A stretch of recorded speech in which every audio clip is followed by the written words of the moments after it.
നമസ്കാരം. ഭാരതത്തിൻ്റെ പുതിയൊരു അധ്യായത്തിലേക്ക് ഏവർക്കും സ്വാഗതം. നമ്മുടെ ഈ പ്രപഞ്ചത്തിൽ രണ്ട് തരം ഊർജങ്ങളാണുള്ളത്. ഒന്ന് ദൈവികമായ ഊർജം, മറ്റൊന്ന് അധമമായ ഊർജം. നമ്മളെല്ലാവരും വളരെ ഭയത്തോടെ കാണുന്ന ഒന്നാണ് ദുർമന്ത്രവാദം.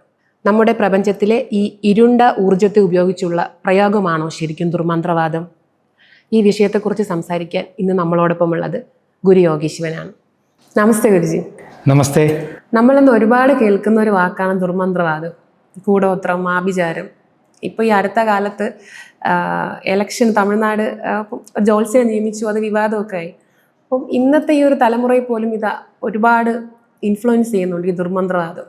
ശരിക്കും പ്രകൃതിയിലുള്ള ആ ഒരു ഊർജത്തെ ഇതുപോലുള്ള ദുഷ്ക്രിയകൾക്കായിട്ട് ഉപയോഗിക്കാൻ സാധിക്കുമോ? മനസ്സിൻ്റെ ശക്തി അതൊരു ഉപകരണമായോ അല്ലെങ്കിൽ ഒരു ആയുധ സമാനമായോ പ്രയോഗിക്കുന്നതിനെയാണ് മന്ത്രവാദം എന്ന് പറയുന്നത്. അപ്പോൾ അത് ഉള്ളതാണ്.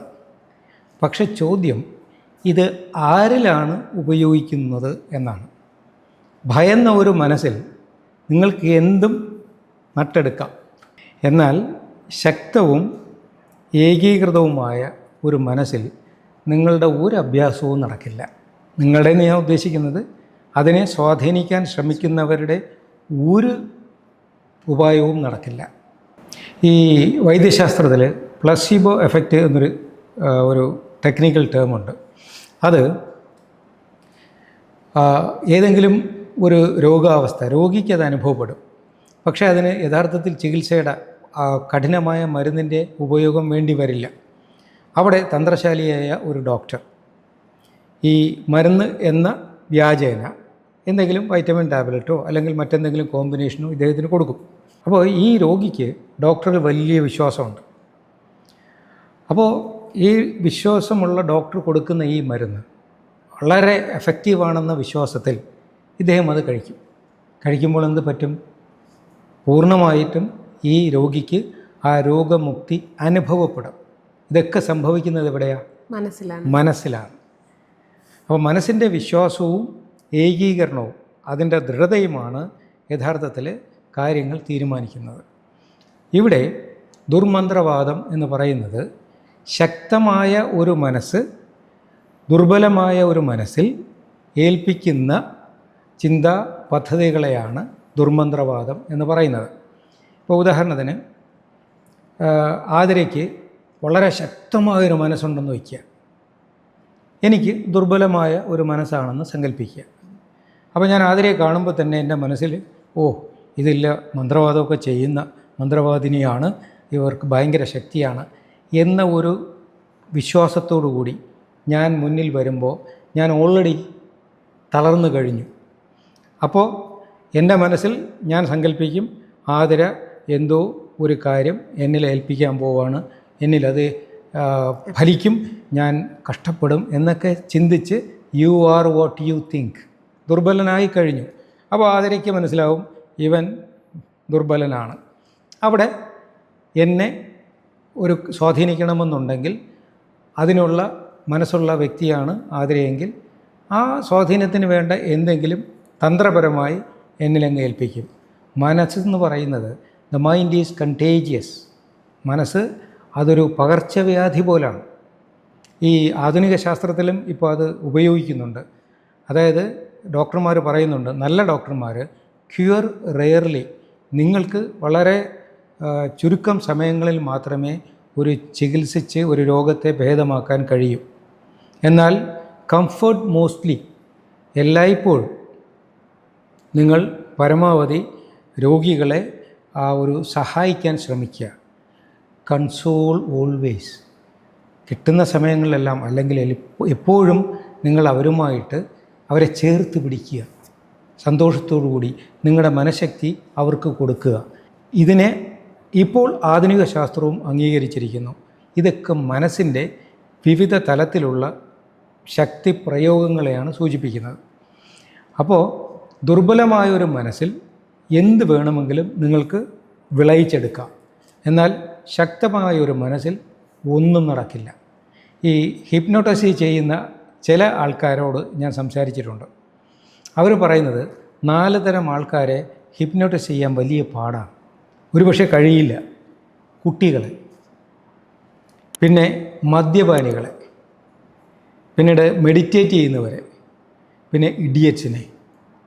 വളരെ ഫേമസ് ആയിട്ടുള്ള ഒരു എക്സ്പെർട്ട് എന്നോട് പറഞ്ഞതാണ്, ഹിപ്നോട്ടിസ് ചെയ്യുന്ന ഒരാൾ. ഇതെന്തുകൊണ്ടെന്ന് പറഞ്ഞാൽ ഈ കുട്ടികളുടെ മനസ്സ് ചഞ്ചലമാണ്. ഇവരിൽ ഒരു ആശയത്തെ ഇൻഫ്യൂസ് ചെയ്യാൻ വലിയ പാടാണ്. അവരെപ്പോഴും ഇങ്ങനെ ചിന്തകൾ വ്യതിചലിച്ചുകൊണ്ടിരിക്കും. പിന്നീട് മദ്യപാനികൾ, ഇവർക്ക് ബോധമില്ല. പിന്നെയോ ധ്യാനിക്കുന്നവർ, അവൻ്റെ മനസ്സ് അവൻ ഉദ്ദേശിക്കുന്ന കാര്യത്തിൽ മാത്രം ഉറച്ചു നിൽക്കുകയാണ്. പിന്നെ ഇഡിയറ്റ്സ്, ഒരു ബുദ്ധിയില്ലാത്തവൻ, ഇവന് നാളെക്കുറിച്ചൊരു ബോധറേഷനും ഇല്ല. അപ്പോൾ ഈ 4 പേരുടെയും മനസ്സിനെ സ്വാധീനിക്കാൻ ഈ മനുഷ്യന് ബുദ്ധിമുട്ടാണ്. ഇത് തന്നെയാണ് മന്ത്രവാദം. അപ്പോൾ ഈ ടൈപ്പിലുള്ള ആൾക്കാരെ നമ്മളെങ്ങനെയാണ് സ്വാധീനിക്കുക? അപ്പോൾ പറഞ്ഞാൽ കേൾക്കുന്നതും ദുർബലവുമായിട്ടുള്ള മനസ്സിൽ മാത്രമേ മന്ത്രവാദമായാലും ദുർമന്ത്രവാദമായാലും ഫലിക്കൂ. ഇത് പറഞ്ഞപ്പോഴാണ്, ഈ പണ്ട് ടെലിപ്പതി എന്ന് ഉള്ളൊരു ഈ ഫോണൊക്കെ വരുന്നതിന് മുമ്പേ, ഇപ്പോഴും നമ്മളിപ്പോൾ ഒരു കാര്യം വിചാരിക്കുമ്പോൾ അത് മറ്റൊരാൾക്ക് അത് കണക്ട് ചെയ്യാൻ ചിലർക്ക് പറ്റുന്നുണ്ട്. അപ്പം ഈ ടെലിപ്പതിയും ഇതുമായിട്ട് എന്തെങ്കിലും ബന്ധമുണ്ടോ? ഉണ്ട്. ഈ മനോതരംഗങ്ങൾ അതിസൂക്ഷ്മമായ ഫ്രീക്വൻസിയിൽ എക്സ്ചേഞ്ച് ചെയ്യപ്പെടുന്നുണ്ട്, ഇൻ്ററാക്റ്റ് ചെയ്യുന്നുണ്ട്. ഈ മാഗ്നറ്റോമീറ്റർ എന്ന ഒരു മെഷീൻ ഉപയോഗിച്ച്, യന്ത്രം ഉപയോഗിച്ച് ഈ അടുത്ത കാലത്ത് ഒരു പഠനം നടത്തിയതിൽ നിന്ന് അവർ തെളിയിച്ചതാണ്, നമ്മുടെ ചിന്താതരംഗങ്ങൾ തലയിൽ നിന്ന് 2 ഇഞ്ച് അകലത്തിൽ തരംഗരൂപത്തിൽ ക്യാമറയിൽ ക്യാപ്ചർ ചെയ്തു. അതുപോലെ നമ്മുടെ ഹൃദയവികാരങ്ങൾ ശരീരത്തിൽ നിന്ന് 6 അടി അകലത്തിൽ ക്യാപ്ചർ ചെയ്തു. ഇത് ക്യാമറ കണ്ടതാണ്. അങ്ങനെയെങ്കിൽ ക്യാമറ കണ്ണുകൾക്ക് കാണാൻ കഴിയാത്ത സൂക്ഷ്മതലത്തിലുള്ള തരംഗങ്ങളില്ലേ? ഉണ്ട്. ആ അതിസൂക്ഷ്മ തരംഗങ്ങൾ പ്രപഞ്ചം സകലമുണ്ട്. ആ തരംഗങ്ങൾ പരസ്പരം ബന്ധപ്പെട്ടിരിക്കുകയാണ്. അങ്ങനെയെങ്കിൽ ആതിരയുടെ മനസ്സും എൻ്റെ മനസ്സും സൂക്ഷ്മതലത്തിൽ ബന്ധപ്പെട്ടിരിക്കുകയല്ലേ, ഏകപ്പെട്ടിരിക്കുകയാണ്. അപ്പോൾ അതിനെ ശ്രദ്ധിച്ച് എവിടെയാണോ ശ്രദ്ധ ഏകീകരിക്കുന്നത് അവിടെ തരംഗത്തിന് ബലം കൂടില്ലേ? അങ്ങനെയെങ്കിൽ ഇപ്പോൾ നാം ഫോണിലൊക്കെ ആദ്യം വയേർഡ് ഫോണാണ് ഉപയോഗിച്ചത്. അവിടെ ഒരു മാധ്യമം മെറ്റലിലൂടെ ഉണ്ടായിരുന്നു. അത് കഴിഞ്ഞിട്ടോ പിന്നെ വായുവിലൂടെ സഞ്ചരിക്കുന്ന തരംഗങ്ങൾ ഉപയോഗിച്ചു, ഇല്ലേ? ഇതുപോലെ തന്നെ മനസ്സുകളും പരസ്പരം സംവദിച്ചുകൂടെ? ശ്രമിച്ചാൽ നടക്കും. അപ്പോൾ ഏകാഗ്രമാകുന്ന മനസ്സുകൾ പരസ്പരം സംവദിക്കുന്നത് തിരിച്ചറിയുന്നതിനെയാണ് ടെലിപ്പതി എന്ന് പറയുന്നത്. തിരിച്ചറിയാത്ത തലത്തിലും ഈ സംവേദനം നടക്കുന്നുണ്ട്. ഇതിനെയാണ് ഭഗവത്ഗീതയിൽ സൂത്രേ മണിഗണായിവ എന്ന് ഗുരു പറഞ്ഞു വച്ചത്. പ്രപഞ്ചത്തിലുള്ള സർവ്വ തന്മാത്രകളും സർവകണങ്ങളും ഒരു സ്വരനൂലിനാൽ, സൂത്രം എന്ന് പറഞ്ഞ നൂല്, അതിനാൽ ബന്ധിക്കപ്പെട്ടിരിക്കുന്നു എന്നാണ്. അങ്ങനെയെങ്കിൽ നമ്മുടെ എല്ലാവരുടെയും മനസ്സ് സ്വരനൂലുകളാൽ, സ്വരതരംഗങ്ങളാൽ ബന്ധപ്പെട്ടിരിക്കുന്നു. ബ്രഹ്മാണ്ട ഖണ്ഡ പിണ്ടാദ്യ സ്വരൈനേവ വിനിർമ്മത, ശംഭുസ്വരവിധേയത്തിൽ പറയുന്നതാണ്.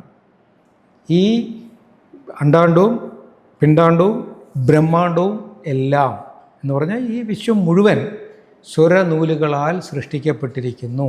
സൃഷ്ടി സംഹാരകർത്താച സ്വര സാക്ഷാൽ മഹേശ്വര. സൃഷ്ടിയും സ്ഥിതിയും സംഹാരവും എന്ന് നമ്മുടെ മനസ്സിൽ തോന്നിക്കുന്ന എല്ലാ കാര്യങ്ങളും ഈ സ്വരത്താൽ സൃഷ്ടിക്കപ്പെട്ടിരിക്കുന്നു. ഇതാണ് സ്വരയോഗം, അല്ലെന്നുണ്ടെങ്കിൽ ശരനൂൽ സമ്പ്രദായം എന്നൊക്കെ പറയുന്നത്. അപ്പോൾ ആത്യന്തികമായി പറഞ്ഞാൽ നമ്മളെല്ലാവരുടെയും മനസ്സുകൾ പരസ്പരം ബന്ധപ്പെട്ടിരിക്കുന്നു. അത് സൂക്ഷ്മതലത്തിലായതുകൊണ്ട് നമ്മൾ അറിയുന്നില്ല. അതിനെ സാധനയിലൂടെ ബലപ്പെടുത്തിയെടുത്താൽ ഈ ആധുനിക ടേംസ് ടെലിപ്പതി, അല്ലെന്നുണ്ടെങ്കിൽ മനോസംവേദനം എന്നെല്ലാം പറയാം. ഇതൊക്കെ സാധ്യമാണ് സാധകന്. ഗുരുജി, നമ്മുടെ ഇന്ന് വിദ്യാസമ്പന്നരെന്ന് അവകാശപ്പെടുന്ന ഒരു കൂട്ടം ആൾക്കാരുടെ ചുറ്റുമാണ് നമ്മൾ ജീവിക്കുന്നത്. പക്ഷേ ഈ ദുർമന്ത്രവാദികളുടെ എണ്ണവും കൂടിക്കൊണ്ടിരിക്കുകയാണ് അനുസരിച്ച്. അപ്പോൾ ഈ ഗുരുജി നേരത്തെ പറഞ്ഞു വെച്ച് നോക്കുകയാണെങ്കിൽ നമ്മുടെ ഇന്നത്തെ തലമുറയുടെ ആൾക്കാരുടെ ഒരു മനോനില എന്ന് പറയുന്നത് വളരെ ദുർബലമാണെന്നാണ്. അതെങ്ങനെ നമുക്ക് ബലപ്പെടുത്തിയെടുക്കാൻ പറ്റും? ഇപ്പോൾ ആതിര പറഞ്ഞത് തന്നെ വ്യക്തമാണ്, വിദ്യാസമ്പന്നർ എന്ന് അവകാശപ്പെടുന്നവർ എന്നാണ്. അതിനർത്ഥം അവർക്ക് വിദ്യ പൂർണ്ണമായും വഴങ്ങിയില്ല എന്നല്ലേ? അതെ. എന്താണ് വിദ്യ? ഇന്നത്തെ വിദ്യാഭ്യാസ സമ്പ്രദായം എന്ന് പറയുന്നത് എങ്ങനെ കച്ചവടം നടത്താം, എങ്ങനെ പണമുണ്ടാക്കാം എന്നത് മാത്രമല്ല ഇന്നത്തെ വിദ്യാഭ്യാസം, പ്രത്യേകിച്ച് ആധുനിക വിദ്യാഭ്യാസം. ഒരു കുട്ടി പഠിക്കുന്നത് എന്തിനാണ്? എങ്ങനെ മറ്റുള്ളവരോട് മത്സരിച്ച് മുന്നിൽ വരാം, ആ പഠിച്ച കാര്യം എങ്ങനെ വിറ്റ് കൂടുതൽ കാശാക്കാം, ആ കാശിൻ്റെ ബലത്തിൽ എങ്ങനെ മറ്റുള്ളവരുടെ മുമ്പിൽ ഞാൻ വിജയിച്ചു എന്ന് കാണിക്കാം. ഇതല്ലേ ഇന്നത്തെ വിദ്യാഭ്യാസം. അപ്പോൾ മറ്റുള്ളവരെ ബോധ്യപ്പെടുത്താൻ വേണ്ടിയാണ് ഇവൻ വിദ്യ ഉപയോഗിച്ച് കച്ചവടം ചെയ്യുന്നത്. അതിനർത്ഥം അവന് അറിവ് വികസിച്ചു എന്നല്ല, അവൻ അറിയില്ല അവൻ എന്തിനാണ് ഇതൊക്കെ ചെയ്യുന്നതെന്ന്. സോ ഇൻറ്റേർണലി ഇയാൾക്ക് ഒരു വിദ്യയുമില്ല, അവനവനെക്കുറിച്ച് ഒരു അറിവുമില്ല. അതിനെയാണ് ആത്മജ്ഞാനം എന്ന് പറയുന്നത്.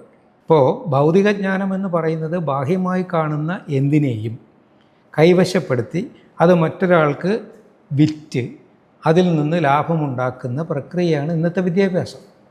അത് ഏത് പ്രൊഫഷനായാലും അങ്ങനെയാണ്. എന്നാൽ പഴയ കാലത്ത് അല്ലെങ്കിൽ നമ്മുടെ ഭാരതീയ പൈതൃകത്തിൽ പഠിപ്പിച്ചത് വിദ്യാഭ്യാസം 2 പില്ലറുകളായിട്ടാണ് വളരേണ്ടത്. ഒന്ന് ഭൗതിക വിദ്യാഭ്യാസവും ഒന്ന് ആത്മീയ വിദ്യാഭ്യാസവും. ഭൗതിക വിദ്യാഭ്യാസം ഗുരുകുലങ്ങളിലും അല്ലെങ്കിൽ ഇന്നത്തെ സ്കൂളുകളിലും, ആത്മീയ വിദ്യാഭ്യാസം അമ്പലങ്ങളിലും ക്ഷേത്രങ്ങളിലുമാണ് നടത്തിയിരുന്നത്.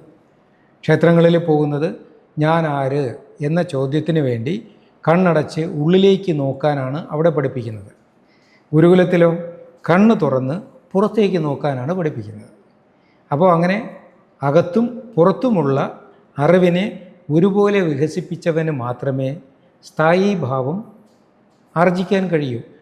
ഈ ആധുനിക വിദ്യാഭ്യാസത്തിൽ ആത്മീയ വിദ്യാഭ്യാസം ഇല്ല, അവന് ഭൗതിക വിദ്യാഭ്യാസം മാത്രമേ ഉള്ളൂ. അപ്പോൾ അവൻ്റെ പേഴ്സണാലിറ്റിയുടെ പില്ലർ ഒറ്റ പോളിലാണ് നിൽക്കുന്നത്. പൗരാണികതയിൽ 2 പോളിലാണ് നിൽക്കുന്നത്. ഇത് രണ്ടും പരസ്പരം മധ്യവയസ്സൊക്കെ ആകുമ്പോൾ ഇത് ചേർന്ന് നിൽക്കും. ചേർന്ന് വരുമ്പോൾ അവനൊരു സ്ട്രോങ് പേഴ്സണാലിറ്റി ഉണ്ടാവും, അവന് ഭയമില്ല. ഇവിടെ എന്താ സംഭവം? എന്തിനെന്നറിയാതെ കുറേ ഇങ്ങനെ സമ്പാദിച്ച് കൂട്ടും, അല്ലെങ്കിൽ സമ്പാദിക്കാനുള്ള ആ ഒരു ആർത്തി മൂത്ത് ഭയം, എന്നിട്ട് താരതമ്യം, അവനെത്ര കിട്ടി ഇവനെത്ര കിട്ടി എനിക്കെന്താ കിട്ടാത്തത്.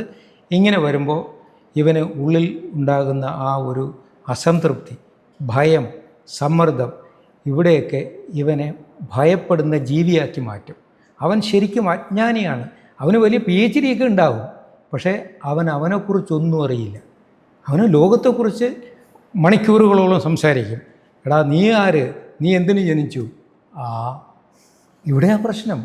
ഇത്തരം ആൾക്കാരാണ് ഇപ്പോൾ ആതിര പറഞ്ഞ വിദ്യാസമ്പന്നരെന്ന് അവകാശപ്പെടുന്നവർ ഇത്തരം തട്ടിപ്പുകാരിൽ ചെന്ന് വീഴുന്നത്.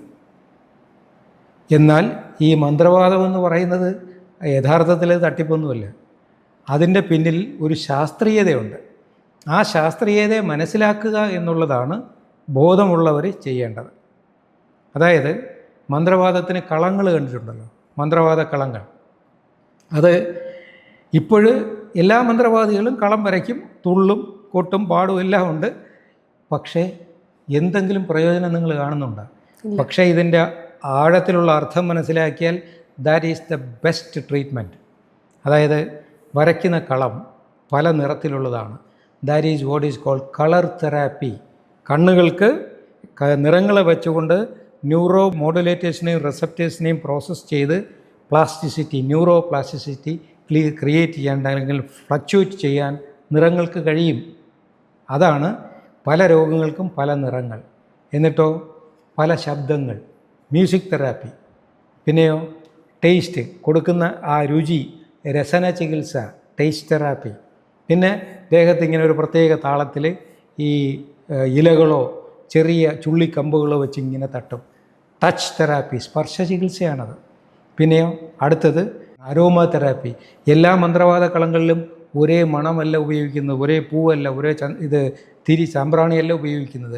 ഇങ്ങനെ കണ്ടും കേട്ടും മണത്തും രുചിച്ചും സ്പർശിച്ചും അറിയുന്ന നമ്മുടെ ആ തരംഗങ്ങളെ കൃത്യമായി ഏകീകരിച്ച് ഒരു 6ാം തലത്തിലേക്ക് കൊണ്ടുപോകും. സമന്വയം, ഇതിനെയാണ് ലയം എന്ന് പറയുന്നത്. നൃത്തം ചെയ്യുന്നത് കേട്ടിട്ടില്ലേ? ശരിക്കും അത് ലയയോഗയാണ്. ആ ചുവടുകളും ഭാവവും മൃദംഗവും വായ്പാട്ടും എല്ലാം കൂടെ ചേർന്ന് വരുമ്പോൾ ഇയാളിൽ ഒരു ഓൾട്ടേർഡ് സ്റ്റേറ്റ് ഓഫ് കോൺഷ്യസ്നെസ് ആ നർത്തകനിലോ നർത്തകിയിലോ ഉണ്ടാകും. അതും ഒരു സമാധി അവസ്ഥയാണ്. അതുപോലെ തന്നെ പാടുന്നവർ ആ രാഗത്തിൽ ലയിച്ചങ്ങ് പാടി വരുമ്പോൾ അവർക്ക് സ്വയം മറന്നു പോകും. അത് ശരിക്കും സ്വരലഹരിയാണ്. മറ്റേത് നൃത്തം നാട്യലഹരിയാണ്. അംഗത്തിൽ നമ്മൾ കളരിയിൽ അത് ചെയ്തു വരുമ്പോൾ അത് അംഗലഹരിയാണ്. ഇതുപോലെ ഈ മന്ത്രവാദ കളത്തിൽ 5 ഇന്ദ്രിയങ്ങളെയും ഏകീകരിച്ച് 6ാം തലത്തിൻ്റെ ഒരു ഷിഫ്റ്റ് വരുമ്പോൾ അവിടെ തന്ത്രശാലിയായ ആ കാർമ്മികൻ ഇവൻ്റെ മനസ്സിൽ പറയും, നീ ശക്തനാണ്. അതിനർത്ഥം മനസ്സിൻ്റെ ആഴങ്ങളിൽ എനിക്കൊരു ബോധ്യം വരികയാണ്, I am perfectly all right. അത് ഏറ്റവും വലിയൊരു ചികിത്സയാണ്. You are what you know. ഞാൻ ശക്തനാണ് എന്ന ബോധ്യം എൻ്റെ ഉള്ളിൽ വന്നു കഴിഞ്ഞാൽ പിന്നെ എനിക്ക് രോഗം നിലനിൽക്കാൻ പറ്റുമോ? ഇല്ല. വെളിച്ചം വരുമ്പോൾ ഇരുട്ടില്ലാതാകും. ഇതാണ് യഥാർത്ഥത്തിൽ മന്ത്രവാദം കൊണ്ട് ഉദ്ദേശിച്ചത്. പക്ഷേ അത് കളഞ്ഞിട്ട്, അതിൻ്റെ എസൻസ് കളഞ്ഞിട്ട് ബാഹ്യ ക്രിയകളിൽ മാത്രം ഈ തങ്ങി നിൽക്കുമ്പോഴാണ് ഇതിനൊന്നും ഫലമില്ലാതെ വരുന്നത്. ദൃശ്യങ്ങളുടെ അർത്ഥങ്ങൾ മനസ്സിലാക്കുക, ആ അർത്ഥത്തെ ആഴത്തിൽ സ്വാംശീകരിക്കുക. അപ്പോഴാണ് മാറ്റം മനസ്സിൽ നടക്കുന്നതും അത് ശരീരത്തിൽ പ്രതിഫലിക്കുന്നതും.